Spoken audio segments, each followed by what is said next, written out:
vos boîtes. Oups, coucou. Pour vos boîtes, qu'est-ce qu'on va faire maintenant? On va continuer à travailler le modèle de boîte qu'on avait fait précédemment. Donc, c'est-à-dire un modèle avec un couvercle de ce style-ci, d'accord, qui vient s'emboîter comme ça dans la boîte et avec un rebord au-dessus qui replie, d'accord. Donc, on va continuer à travailler le petit pli. Et donc, on va dire le contenant, le corps de la boîte reste le même principe. Donc, vous montez, vous faites un petit pli. Après, pratiquement, vous pouvez, ça peut être créatif, hein, donc vous pouvez faire des formes arrondies, vous pouvez faire des formes cylindriques, vous pouvez faire des formes qui se referment et qui se réouvrent, vous pouvez, enfin, je sais pas, tout est envisageable, légèrement bombé dans le bas et droit au-dessus, enfin voilà. On va dire dans la forme du corps de la boîte, vous pouvez vraiment être créatif. L'idée pour le corps des boîtes, on va dire, pour moi, c'est plusieurs choses. Donc, à la fois, c'est permettre de prendre un peu plus confiance dans le travail de l'argile. Donc, normalement, vous faites des formes qui ne devraient pas être trop complexes. Donc, ça vous permet de pouvoir travailler davantage ces formes, de revoir vos bases. Donc, comment est-ce que je monte la terre, avoir un fond qui a une bonne épaisseur, avoir des parois régulières. Donc, tous ces éléments sont les points sur lesquels vous devez être vigilant pendant que vous tournez et que vous réalisez le corps de vos boîtes. Alors, c'est vrai que quand vous cuisez ici, j'ai l'occasion de vérifier par moi-même. Si vous faites tout à la maison, soyez vigilant avec vous-même. Donc voilà, soyez critique, quoi. Observez ce que vous faites. Prenez le temps, quand vous l'avez fini, de bien sentir où sont les épaisseurs. Alors, cette semaine, ce que je vais vous demander en premier exercice, c'est de prendre un poids de terre, on va dire par exemple 400 grammes. Vous prenez tous 400 grammes et vous allez faire une forme assez basique, on va dire un cylindre, où vous allez monter le plus possible. Et puis, vous allez faire ce petit pli sur le haut, tel que je vous demande de le faire pour la boîte. Et vous allez le faire une fois en début de cours. Vous allez ensuite prendre votre fil à couper. Donc, vous allez avoir votre pot sur le tour qui est fait. Avant de le détacher, vous allez en fait passer le fil jusqu'à la moitié. Et puis, vous allez simplement le remonter pour vraiment couper votre objet en deux. Et vous allez retirer une moitié et vous allez prendre le temps d'observer les épaisseurs dans les parois. Quand vous avez fait ça, vous m'envoyez une photo de votre pot quand vous l'avez coupé en début de cours. D'accord? Vous m'envoyez une photo, on prend le temps de regarder ensemble où les épaisseurs se trouvent et puis vous referez la même chose à la fin du cours, après 2h30 de tournage, pour voir si vous avez pu améliorer les points qui étaient délicats. Donc, on a cette forme avec ce petit repli sur le haut. On va garder cette forme pendant quelques cours.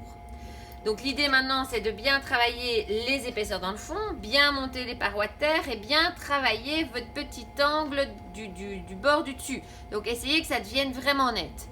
Ensuite, essayez de grandir. Donc, faites des récipients plus grands qui ont plus de volume en largeur et en hauteur. Vous pouvez tourner, enfin voilà, en fonction de comment vous évoluez, mais on peut imaginer des grands récipients, quoi, dans lesquels vous pouvez vraiment mettre des choses autres qu'un petit peu de thé et quelques graineries, quoi. Donc ça, c'est un peu l'idée.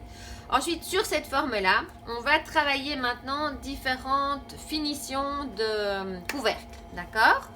Donc, on reste sur une base de couvercle standard, à savoir celui-ci. D'accord? Et donc, ce que je vais vous demander de réaliser, c'est ceci. Alors, exactement le même, donc avec un fond pas trop épais, dans un premier temps, et un autre exactement le même, mais avec un fond très épais. D'accord? Mais quand je dis très épais, il vous faut au moins 3-4 cm d'épaisseur ici, hein, donc vraiment un gros fond. D'accord? Alors, sur celui qui sera normal, comme ici, donc assez fin, on viendra, après l'avoir tournassé, on va venir retourner un bouton dessus. Celui qui est très épais, on va venir tailler le bouton dans l'épaisseur. Ok? Ce que moi je vais faire maintenant, c'est vite tourner deux couvercles. Comme ça, vous voyez un peu ce que j'appelle un gros couvercle et un petit couvercle. Sans le chien sur les genoux, c'est mieux. Et avec le tour allumé aussi. Donc, l'idée, c'est que vous avez donc votre couvercle. regardez au poids. Donc, ce que j'expliquais d'ailleurs à Rachel quand elle est passée cette semaine, c'est que le diamètre du couvercle, c'est vraiment ça qui influe le poids de terre que vous devez prendre pour fabriquer le couvercle. Donc, si vous avez un petit couvercle qui fait genre 5-6 cm de diamètre, avec 200 grammes, vous avez plus qu'assez.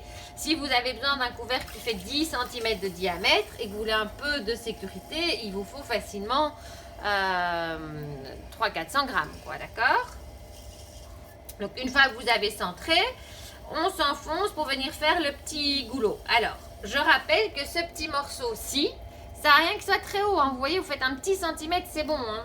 Donc, on se met là, on n'enfonce pas trop et on tire vers le bord. Ok? Alors, quand vous avez fait ça, soit vous descendez à la main, soit ce que moi je fais quand j'en ai beaucoup à faire à la queue, c'est qu'à les steaks, je viens juste avec mon steak ici sur le bord, je descends les steaks au bon diamètre, je finis ici et c'est bon. D'accord? Donc, ça, c'est la version pas très épaisse, ok?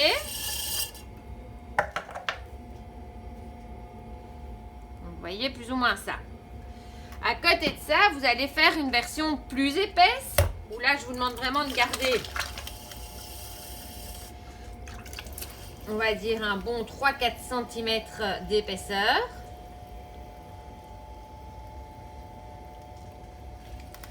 Alors, comme c'est de la terre de récup, idéalement, il faut vraiment prendre le temps de la retravailler un peu sur le tour. Hein. Ici, je ne le fais pas vraiment pour que ça prenne pas trop de temps, mais voilà. Alors, ici, il faut vraiment que vous ayez une épaisseur. Je ne vais pas dire au plus vous aurez une épaisseur, mais si vous avez quelque chose de trop fin, vous aurez moins de créativité possible. D'accord? Et on refait la même chose, on s'enfonce un tout petit peu, hein, parce que j'ai besoin d'épaisseur. On ouvre, vous finalisez bien à l'intérieur, pour que ce soit propre. Vous finalisez un petit peu l'extérieur. Vous vérifiez que vous avez bon diamètre. Et vous coupez. Alors, je ne suis pas passée au couteau, vous pouvez passer au couteau, hein, mais ici, voilà, ce que je veux, c'est vraiment vous montrer. Donc, vous voyez, vraiment, ça, c'est l'épaisseur. Donc, j'ai vraiment 3-4 cm ici de fond. Donc, c'est ça que vous devez viser cette semaine. Donc, vous devez faire des 2 modèles. Je propose qu'on en fasse peut-être 3-4 de chaque modèle, d'accord? Donc, il vous faut en tout cas, donc si on fait 3-4, on est entre 6 et 8 boîtes. Ok? Donc ça, c'est à tourner cette semaine. Et alors, je vous montre comment on va tournasser et comment on va tourner le couvercle dessus la semaine prochaine. Mais je vous ferai probablement la vidéo déjà encore cette semaine-ci. Donc, vous aurez la vidéo fin de semaine sur ce que vous devez faire la semaine prochaine. Ça va? Donc vraiment du très épais, du très fin. Et alors vraiment en début de cours, vous prenez une boîte, vous en faites une, vous la finissez bien et hop, vous coupez et vous m'envoyez la photo au moment où c'est coupé, qu'on puisse analyser ensemble où sont les épaisseurs, d'accord? Qu'on regarde un peu quels sont les gestes que vous pouvez éventuellement adapter. Voilà, bonne création!